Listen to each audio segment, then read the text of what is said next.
So here we are at the footbridge, the road bridge, sorry, over the line at Bridget's Lane.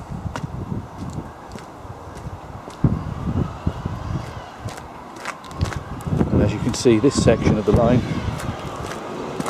has been made available to walkers and members of the public.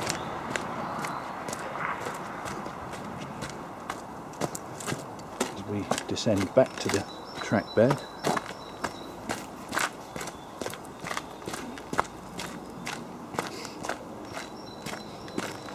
Looking back there, you can see it would be possible, or it appears to be possible with difficulty, to walk that 100 yards or so, but as we saw at the far end, it is pretty difficult.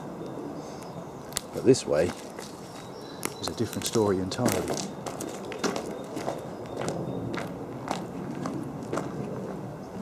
Nothing remains of the railway, of course. I've been keeping half an eye open for the bases of signal posts and other artifacts that might have been left behind, gradient indicators, but you can imagine that over 45 years or so, an awful lot of interested people, enthusiasts, industrial archaeologists, what have you, would have plundered anything that was left. I imagine a lot of things are now adorning the gardens of people around the area.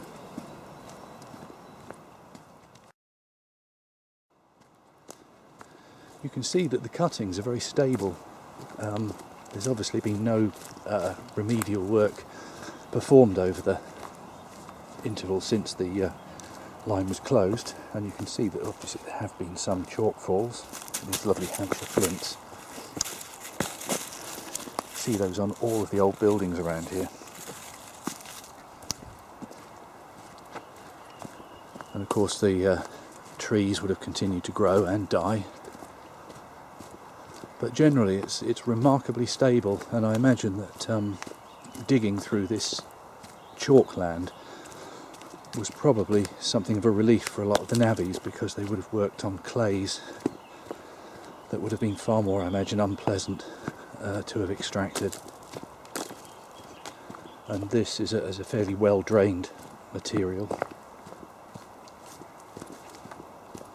So I suppose as it can't have been a pleasant job, but this was probably about as good as it got.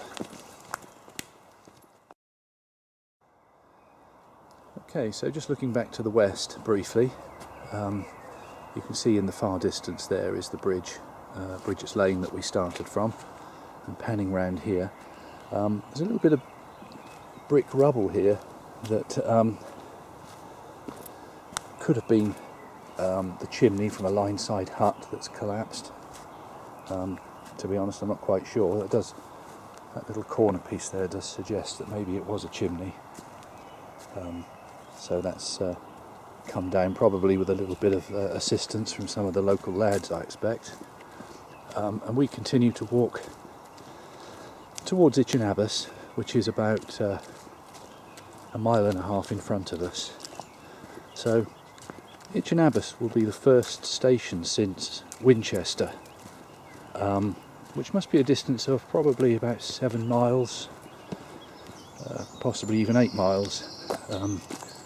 So it does suggest that if there had been another station at Springvale, it wouldn't have been completely out of place. Now I can see ahead for another half a mile or so, and you can see beyond the lady there some people in the far distance. So we have a fairly pleasant and straightforward, and the line is very straight from here to Itchen Abbas, so we'll continue very much in this vein for the next 20 to 25 minutes.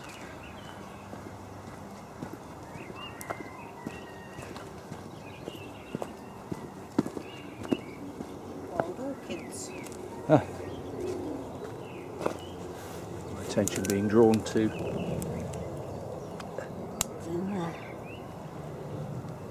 Beautiful. aren't those violets? No, they're wild orchids. Macro. Let's just have a quick look at this little orchid here, which, there we go, very delicate little thing. Excuse the focusing on this camcorder. Yeah, it's alright. Bluebells. And the remains of another telegraph support.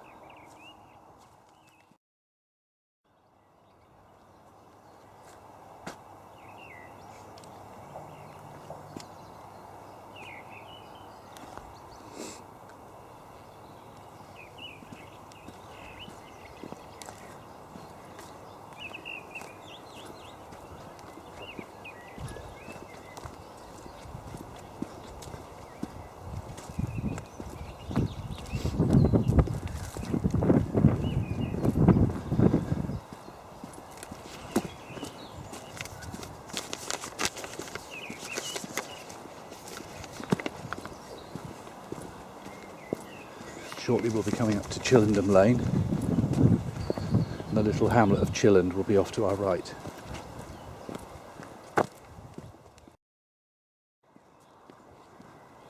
So we're more or less opposite the hamlet of Chilland, slightly above the level of the surrounding countryside.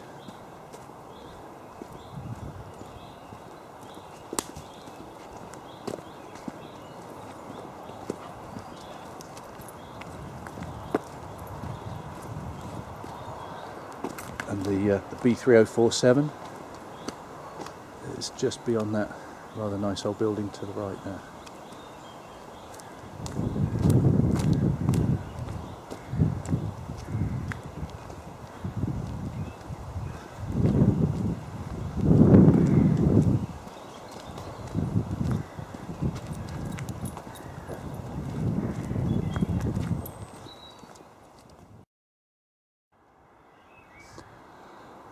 It's good to see the ash trees, which are very common around here, coming into bloom. But let's hope it's not for the last time.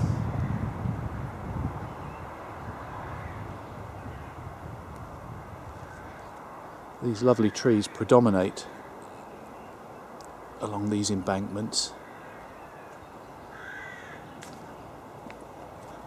and it would be something of a tragedy, I think, if we don't continue to see them thrive.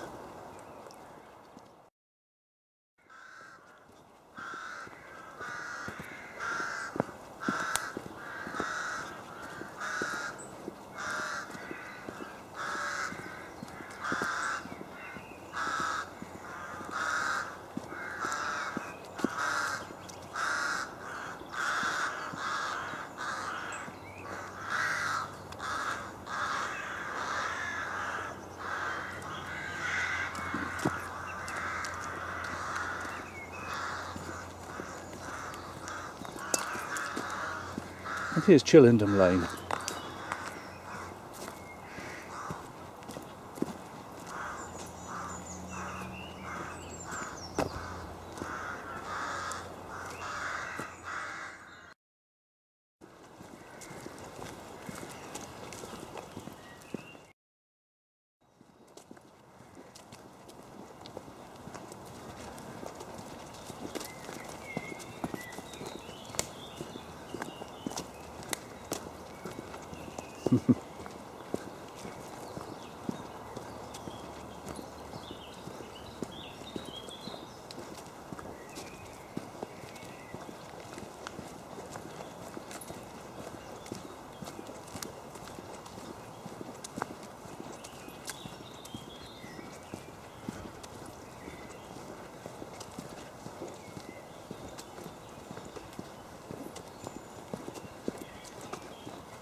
Huh?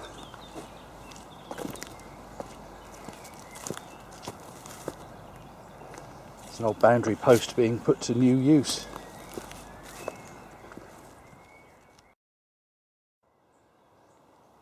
Looking back towards Chillenden Bridge, which is probably 300 or 400 yards behind us now.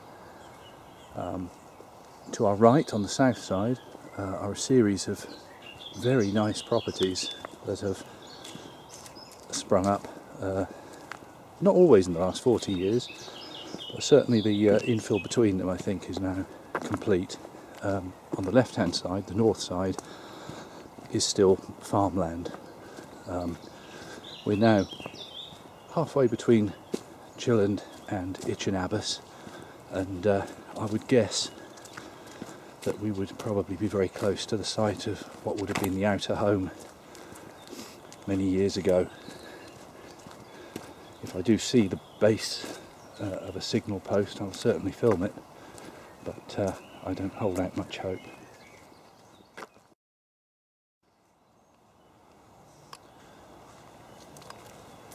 Well, I can't claim to be an expert, but I have a sneaking feeling that this might be wild garlic. Whatever it is, it's a very beautiful and delicate little flower. And for anybody who is interested in flora, I think they would enjoy this walk very much. So, as we move forwards, the line just starts to curve very slightly to the left.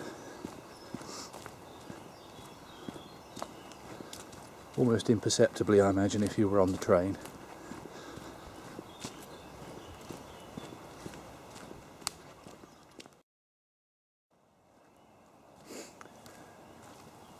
There's a young sycamore waiting to take the place of the trees from which it came, forming a very nice canopy over this entire piece of walk. Primroses, that I do know.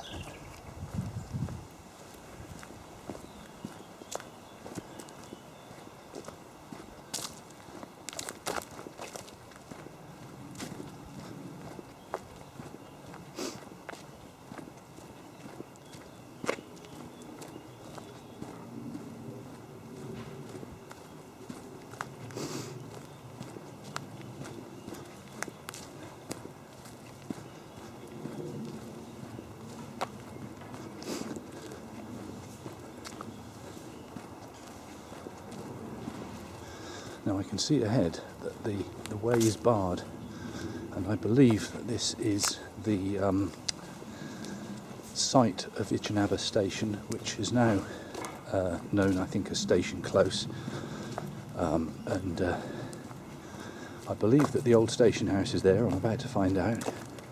I'll certainly film it if I can, but we may have to take a detour here and re-emerge just the other side. Yes, in fact, I can see quite clearly now that there's a small gate. If I was to follow the line of the track bed, of course, through the gate, I'd be trespassing, so I think for once I shall respect somebody's privacy. And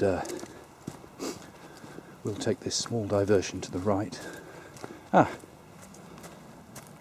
Here.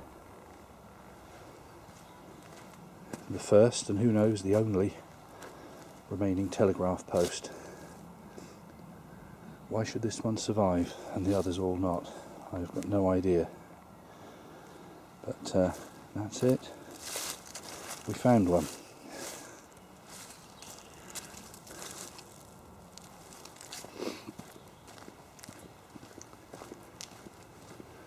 Now if I can just take a look up here.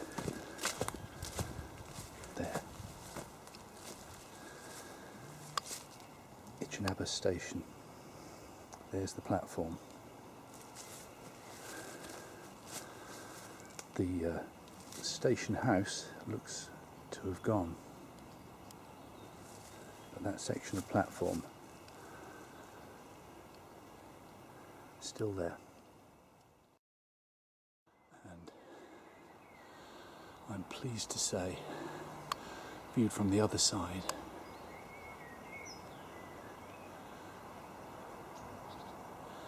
is the up platform. It wasn't visible to me just now, but there it is. And how nice it looks, all grassed over now. But what a lovely place to sit and spend a few minutes. Sadly, not for us though.